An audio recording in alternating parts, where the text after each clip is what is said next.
Are you ready for Valentine's Day? This pattern is a great choice for a Valentine's Day outfit. It's a cute dress with a few charming features. It has an asymmetrical button closure at the front, an elasticated waist, and you have the choice of inseam pockets and/or patch pockets in the front. This pattern is Simplicity 8914. The fabric that I'm using in this video is a raspberry red floral cotton shirting by Handmade. I've used Handmade fabrics many times for sew-alongs on this channel, and today I'm hosting a giveaway of a fabric credit of $30 off 3 yards or more. To enter the giveaway, check out the details at the end of this video. For now, let's sew a lovely dress. Here is the wrong side of my right front bodice piece, and I've transferred my dart faintly from the pattern piece. I'm going to fold the dart in half, and you can pin through one dart leg and out the other. Because this fabric is a little bit delicate, I'm going to baste the dart in place, basting it within the seam allowance.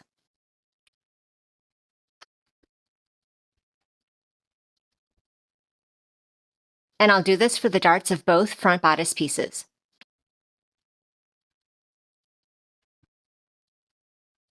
Then I'll take these bodice pieces to the sewing machine and sew from the outer edge to the point, leaving thread tails at the point so I can tie them in knots.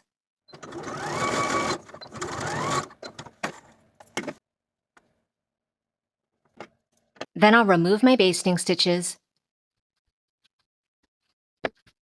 and I'll press those darts downward. At the top of your back bodice piece, you have lines indicating your pleat. I've transferred those lines to my fabric just by clipping into the fabric by about 1/8 of an inch on both sides of the center back. Now, working from the outside of the fabric, take the inner line and fold it to the outer line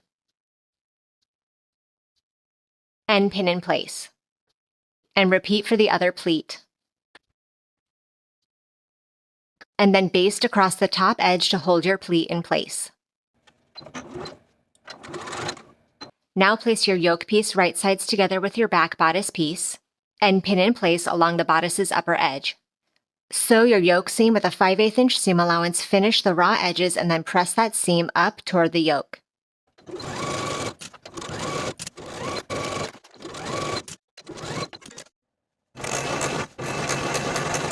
Then place your front and back pieces right sides together and pin the shoulder seams. Sew the shoulder seams with a 5/8 inch seam allowance, finish the raw edges, and press them toward the back bodice.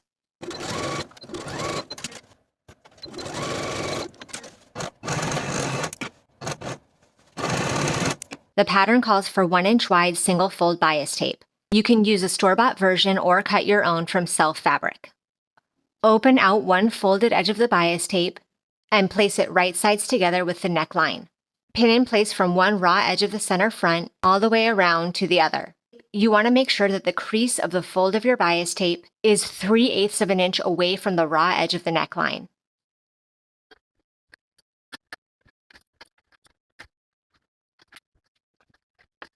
Then we can sew from one upper edge of the front bodice all the way around to the other with a 3/8 inch seam allowance, just stitching in line with the crease from your bias tape.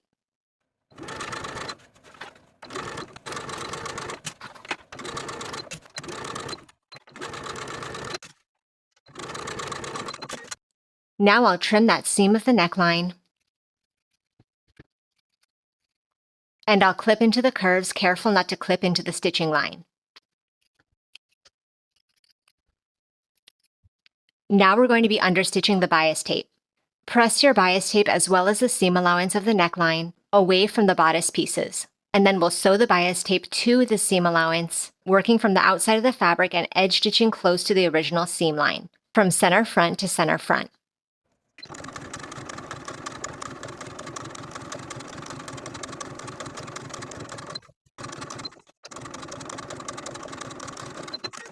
Now that that's understitched, we can turn the bias tape to the inside of the garment, maintaining the outer fold of your bias tape, and press in place along the seam line. Then we're going to edge stitch close to that loose folded edge of the bias tape all the way around.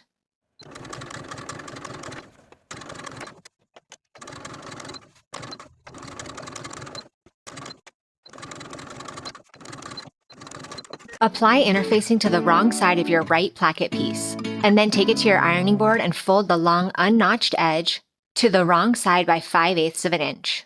And then we can trim that folded edge down to 3/8 of an inch. Place the notched edge of your right placket right sides together with your right front bodice piece. Match the notches and the small dot and pin in place. Sew the placket in place with a 5/8 inch seam allowance.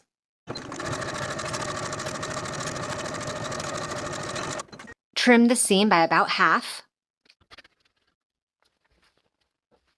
and then press the seam toward the placket. Then we'll fold the right placket in half along the fold line marked from your pattern piece, folding it right sides together. Pin along the upper edge. And then stitch along the upper edge with a 3/8 inch seam allowance.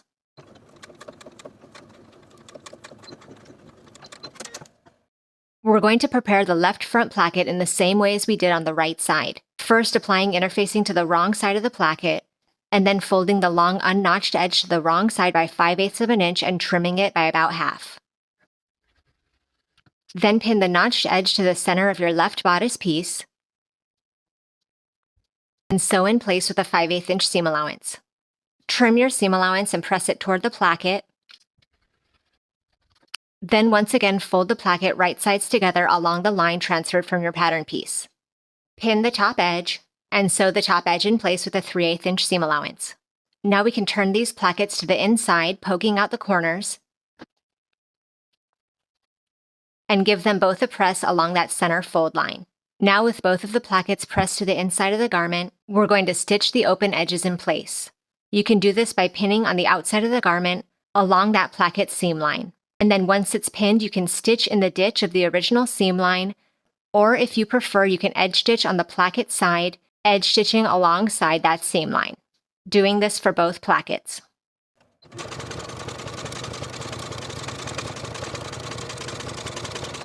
Then transfer your button placement markings from your right placket pattern piece to the right placket in your preferred method. And then sew your vertical buttonholes in place a 1/2 of an inch away from the outer folded edge.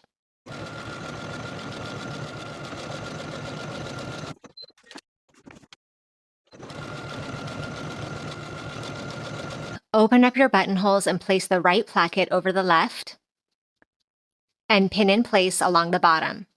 Then baste that bottom edge in place. Then we can sew the buttons onto the left placket according to the dots marked on the left placket pattern piece.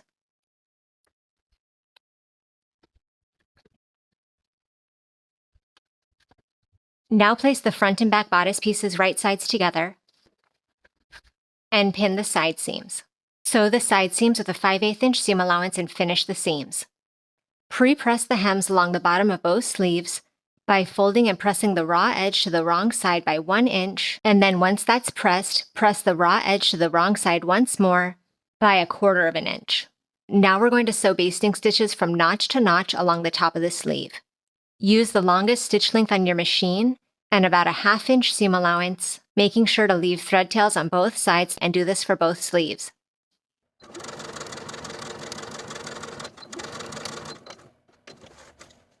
Make sure your hem is opened out for now and place the sleeve right sides together with itself. And pin the underarm seam. Doing this for both sleeves. Sew these seams with a 5/8 inch seam allowance and finish your seams.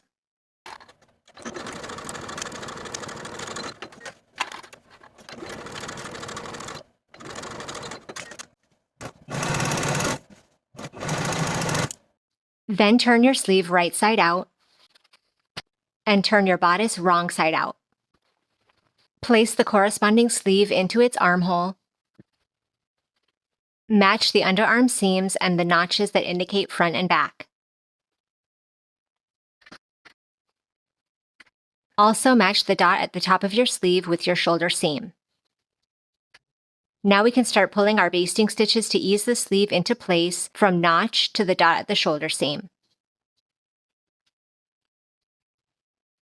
This easing is not meant to form any gathers, so any gathers that happen need to happen within the seam allowance and not beyond, so that they're not visible from the outside of the garment. Once you've eased the sleeve into place, pin in place. And then ease the opposite side of the sleeve in the same way.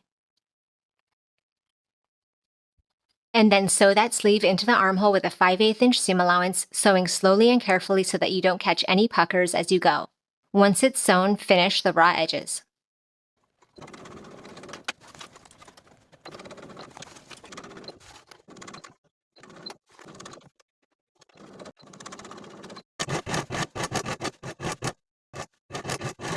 And do this to attach both of your sleeves. Then fold your hem to the wrong side, folding along the pre-pressed lines. So you have the 1-inch hem with the 1/4 inch tucked underneath, and pin in place all the way around. Then take it to your machine and edge stitch close to that upper inner fold all the way around, doing this for the bottoms of both sleeves.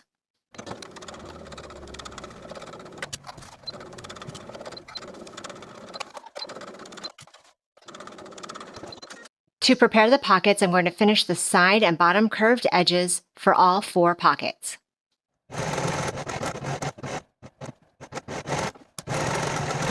Then I'll also finish the raw side edges for the front and back skirt pieces, both sides for both front and back skirts.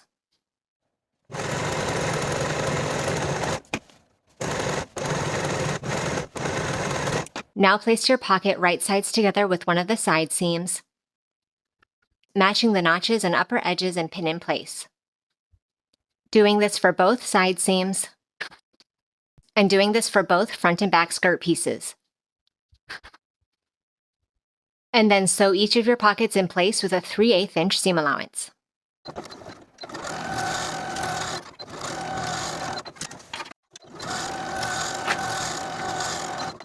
And then press each of your pockets away from the skirt and over their seam allowances.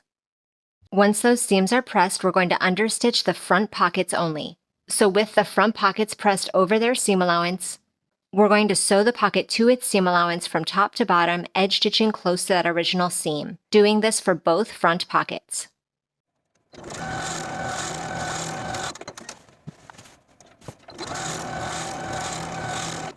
Then place your front and back skirt pieces right sides together,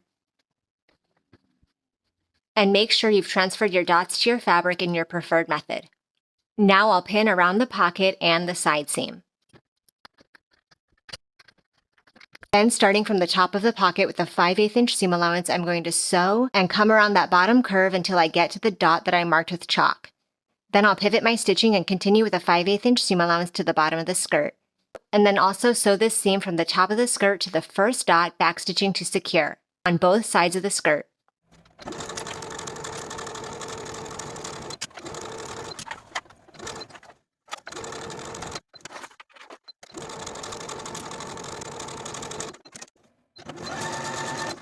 Then I'm going to press those seam allowances and the pockets toward the front skirt piece. And I'll pin the top of the pocket to the front skirt. Doing that on both sides. And then we can baste those pockets to the top of the front skirt on both sides. Now with the bodice right side out, I'll place it inside the skirt, which is wrong side out, matching the bottom edge of the bodice with the upper edge of the skirt. Then I'll match the center front, the center back, and the side seams and pin in place all the way around. Once you have that pinned all the way around, go ahead and sew with a 3/4 inch seam allowance.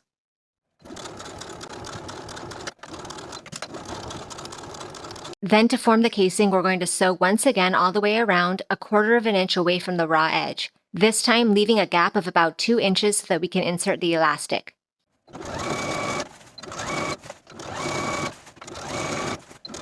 Then I'll attach a safety pin to one short end of the elastic and draw it into the casing through the opening that I left in my stitches.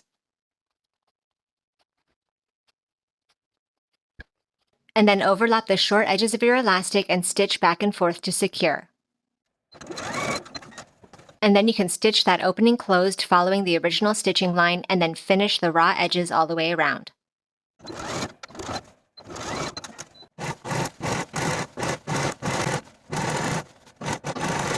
We're going to create the hem at the bottom of the dress in the exact same way as we did for the bottoms of the sleeves. First, folding the raw edge to the wrong side by 1 inch, and additionally folding the raw edge to the wrong side once again by 1/4 of an inch. And then fold up the hem with the 1/4 inch tucked underneath, and we're going to edge stitch close to that upper inner fold all the way around. And now your dress is complete. Thank you for watching this sew along. If you're interested in entering the giveaway for the digital fabric credit of $30 off 3 yards or more for Thready-Made, all you have to do is check out the fabric selection at the Thready-Made website and tell me which one is your favorite. Hearing about the fabrics that you love helps me plan for future sew-alongs. You can enter the giveaway from today, January 28, 2024 at 10 a.m. Eastern, and the giveaway will close next Sunday, February 4th, 2024 at 10 a.m. Eastern. The winner will be randomly selected using a YouTube comment picker, and I'll announce the winner in the description below as well as a So Happy YouTube community post. This giveaway is not sponsored by YouTube, and So Happy is solely responsible for choosing the winner and giving out the prize. I hope you enter, and I'll see you in the next video.